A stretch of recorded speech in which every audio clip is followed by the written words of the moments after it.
две думи още по темата, тъй като тя започва да става по естествен път, всички се интересуваме, вече се интересувам аз от този въпрос и ще ви обясня защо. Защото действително с този проект нямаше да го има. Още преди да бъда кмет не бяхме стартирали идеята за пешеходния ринг, не бяхме провели конкурсът, който беше журиран от заместник-министъра на културата. Ако нямахме избран победител в този конкурс, ако не бяхме успели да убедиме тогава МРРБ да отвори за Варна програмният период още веднъж, т.е. прозорецът за достъпна градска среда, т.е. тези 4,5 милиона, които получихме, действително наистина имам огромната заслуга за това, че те са във Варна.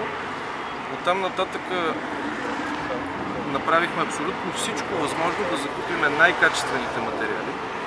Клинкерът специално, който е немски, както знаете, с дебелина 5,2, това е максималната дебелина. Показателите му, различните му показатели, тук проектантът той може да ви разкаже по-подробно.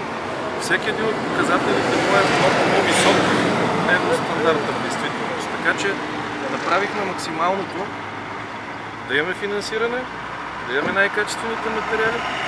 Никога няма да се съглася тези материали да бъдат положени точно на центъра на града по некачествен начин. В действителност, плащане към изпълнителя няма да има, докато не се увериме, че качеството, което всички ние искаме, е наистина постигнато. Ще кажа и нещо друго. Отворихме една зона от няма 300 метра. В действителност, това е една малка част от цялостния проект. Той трябва да бъде завършен след края на туристическия сезон на практика.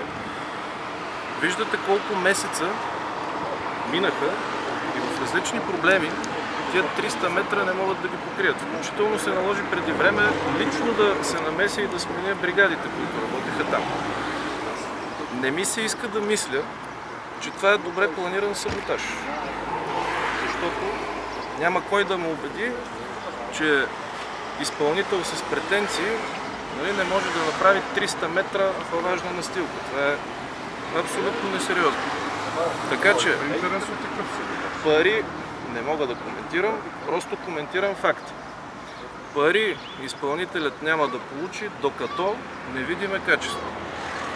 В крайна сметка и той има деца и не трябва да се срамува и пред децата си за това, което е направил на центъра на града, защото този център не е за 2 години, той е за минимум 20 години и ще е грехота и няма да го допуснем.